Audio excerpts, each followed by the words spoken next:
BJP जिंदाबाद जिंदाबाद जिंदाबाद बीजेपी जिंदाबाद जिंदाबाद जिंदाबाद। সমবায় সমিতি নির্বাচনে বিজেপির জয়। শালবাড়ি ২ নম্বর গ্রাম পঞ্চায়েতে চামটিমুখী সমবায় কৃষি উন্নয়ন সমিতি লিমিটেডের নির্বাচনে বিজেপির সাফল্য। এটা বার্তা দিচ্ছে এই যে জয়, যে তৃণমূল সরকার পরিচালিত, তৃণমূল দ্বারা পরিচালিত যে সমবায় সমিতিগুলো চলছে, প্রত্যেকটা সমিতি এরা সঠিকভাবে মানুষকে পরিষেবা দিতে পারছে না। সব জায়গায় এরা দুর্নীতিতে যুক্ত হয়ে গেছে। মানুষ বিরক্ত, একদম ব্যতিব্যস্ত, কখন এদেরকে সরিয়ে দেওয়া যায়।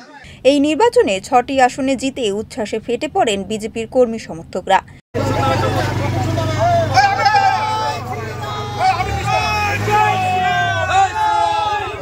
এই বিষয়ে বিজেপির কর্মীরা জানান, এই জয় সাধারণ মানুষের জয়। পক্ষ থেকে চামটিমুখী মধ্যপাড়া সমবায় সমিতির যে নির্বাচন আজকে সম্পূর্ণ হলো, আমরা ভারতীয় জনতা পার্টির পক্ষ থেকে আমরা 9 জন ক্যান্ডিডেট এখানে দিয়েছি। 9 জনের মধ্যে আমরা 6 জন এখানে জিতেছি, বাকি 3 জন ওরা তৃণমূল জিতেছে। আর এই জয় মানুষের, সাধারণ মানুষের জয়। 9টি আসনের মধ্যে 6টি আসনে জয়লাভ করলেও বিজেপি।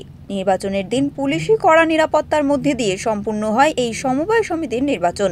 অবশেষে গণনা শেষে 6টি আসনে জয়ী হয় বিজেপি। পশ্চিম বাংলার যে শাসক দল তৃণমূল কংগ্রেস, সেই তৃণমূল কংগ্রেসকে পরাজিত করে ভারতীয় জনতা পার্টির সমর্থিত প্রার্থীরা 6টি আসনে বিজয়ী হয়েছেন।